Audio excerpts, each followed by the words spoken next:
Diary.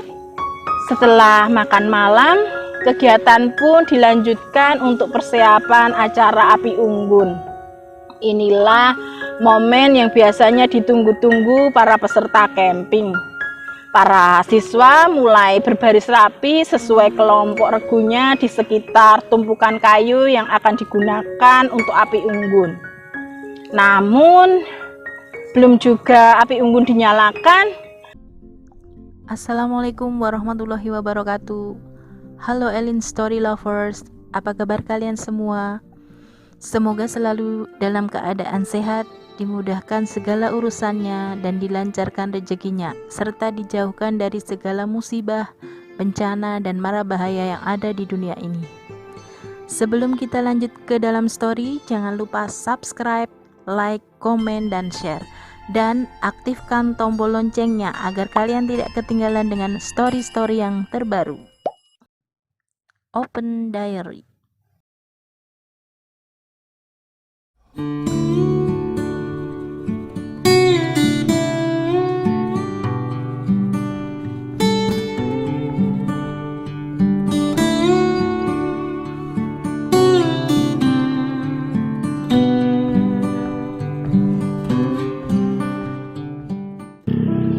Assalamualaikum warahmatullahi wabarakatuh. Halo Elin Story Lovers, apa kabar kalian hari ini? Pada kesempatan kali ini saya akan membawakan sebuah kisah yang dikirim oleh Mas Hasan di Jogja.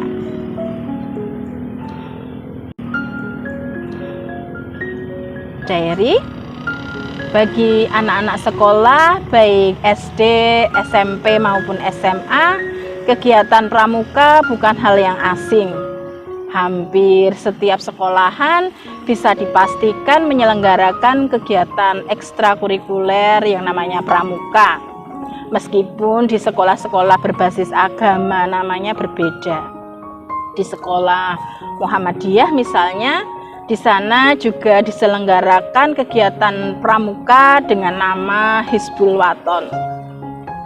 Puncak dari kegiatan pramuka atau Hizbul Waton biasanya diselenggarakan camping atau perkemahan.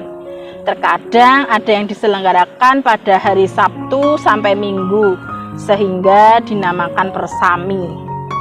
Persami adalah bagian dari kegiatan pramuka yang sering dilakukan oleh sekolah dasar maupun sekolah menengah. Kegiatan persami diperlukan untuk dapat menumbuhkan kemandirian para siswa. Oh iya, perkenalkan, namaku Hasan.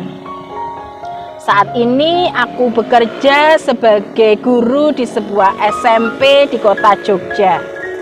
Seperti sudah menjadi rutinitas di SMP tempatku bekerja, setelah sekitar hampir 3 tahun tidak ada persami akibat pandemi, tahun ini kembali dilaksanakan. Kali ini persami diselenggarakan di bumi perkemahan daerah Kaliurang. Sabtu pagi itu anak-anak kelas 7 dan 8 sudah berkumpul di halaman sekolah.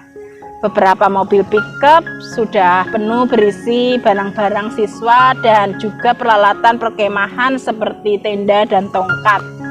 Sedangkan beberapa minibus juga sudah standby untuk mengantarkan siswa ke lokasi perkemahan. Diary. Tepat pukul 7 pagi, peserta persami pun berangkat dari sekolahan menuju lokasi. Perjalanan ditempuh sekitar 1 jam. Sesampai di lokasi, para siswa secara beregu menuju ke area masing-masing sesuai arahan guru pembimbing untuk segera mendirikan tenda. Sekitar 2 jam lebih, tenda-tenda para siswa pun selesai didirikan. Kegiatan dilanjutkan sesuai agenda dari panitia perkemahan. Diary. Malam pun tiba. Meskipun lokasi perkemahan berada di sekitar hutan, namun suasana cukup terang benderang karena lokasi tersebut memang sudah dirancang untuk kegiatan perkemahan. Sedangkan di tenda-tenda para siswa juga terlihat terang dengan cahaya lampu emergensi. Memang perkemahan zaman sekarang berbeda dengan perkemahan zamanku dulu. Zaman dulu untuk penerangan biasanya menggunakan lampu petromak dan juga oncor. Dan lokasi kemah pun terkadang kurang representatif untuk mendirikan tenda. Untuk mandi dan BAB biasanya di sungai yang ada di sekitar lokasi perkemahan. Berbeda sekali dengan sekarang. Toilet dan kamar mandi sudah tersedia cukup banyak dan dibuat terpisah untuk siswa putra dan putri. Diary, setelah makan malam, kegiatan pun dilanjutkan untuk persiapan acara api unggun. Inilah momen yang biasanya ditunggu-tunggu para peserta camping. Para siswa mulai berbaris rapi sesuai kelompok regunya di sekitar tumpukan kayu yang akan digunakan untuk api unggun. Namun, belum juga api unggun dinyalakan, mendadak beberapa siswa berteriak histeris.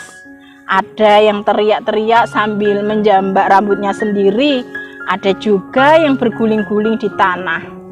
Panitia dan juga guru-guru pembimbing pun bingung dibuatnya.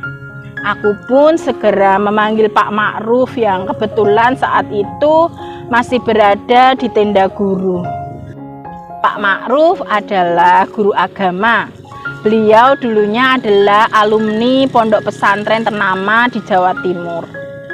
Aku dan Pak Ma'ruf pun segera menuju lokasi api unggun.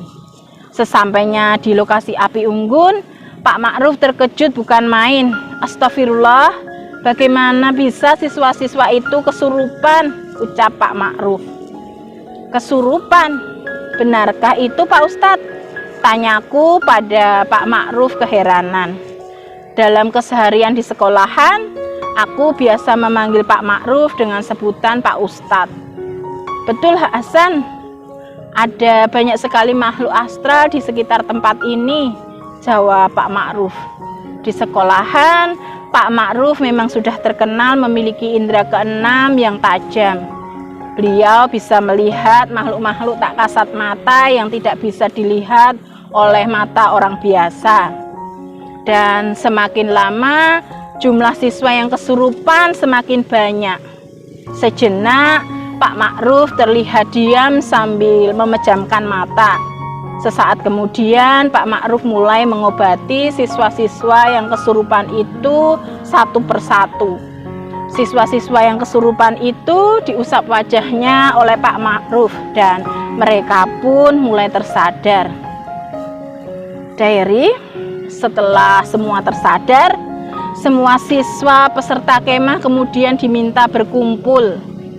Siapa di antara kalian yang tadi kencing di bawah pohon besar di sana? Tanya Pak Ma'ruf sembari menunjuk ke arah sebuah pohon besar yang berada agak jauh dari area lokasi api unggun. Kami Pak, jawab 3 orang siswa laki-laki secara serempak. Kenapa kalian kencing di sana? Kan sudah ada toilet, tanya Pak Ma'ruf lagi. Maaf Pak, tadi toiletnya antri, sementara kami sudah nggak kuat nahan kebelet kencing. Akhirnya kami kencing di bawah pohon besar itu, jawab salah seorang siswa di antara mereka bertiga. Baiklah, besok jangan diulangi lagi. Perlu kalian ketahui, di sini kita juga hidup berdampingan dengan makhluk yang berasal dari alam lain. Jadi kita juga harus menghargai mereka sebagai sesama makhluk ciptaan Allah Subhanahu wa Ta'ala. Yang tadi kalian kencingi, meskipun hanya terlihat sebagai pohon besar, namun sejatinya itu adalah sebuah kerajaan dari bangsa jin. Mereka marah karena kalian sudah mengotori istana mereka, terang Pak Ma'ruf. Setelah menerima nasihat dan wejangan dari Pak Ma'ruf, para siswa peserta persami kembali meneruskan kegiatan api unggun yang sempat tertunda. Keesokan paginya, kegiatan persami itu pun selesai. para siswa kembali ke sekolahan untuk kemudian kembali ke rumah mereka masing-masing setelah dijemput oleh para orang tua mereka di sekolahan. Sebagaimana nasihat Pak Ustadz Ma'ruf, kita memang harus menghargai keberadaan makhluk dari alam astral sebagai sesama makhluk ciptaan Allah Subhanahu wa Ta'ala. Meskipun di bumi ini kita berbeda alam. Demikian sebuah kisah yang dikirim oleh Mas Hasan di Jogja. Terima kasih Mas Hasan yang sudah berkenan membagikan kisahnya di Elin Story. Nah, buat kalian yang mempunyai kisah yang serupa dengan kisahnya Mas Hasan atau mempunyai pengalaman hidup yang tidak bisa kalian lupakan sepanjang hidup kalian, silahkan kalian kirim di elins.story@gmail.com. Terima kasih. Wassalamualaikum warahmatullahi wabarakatuh.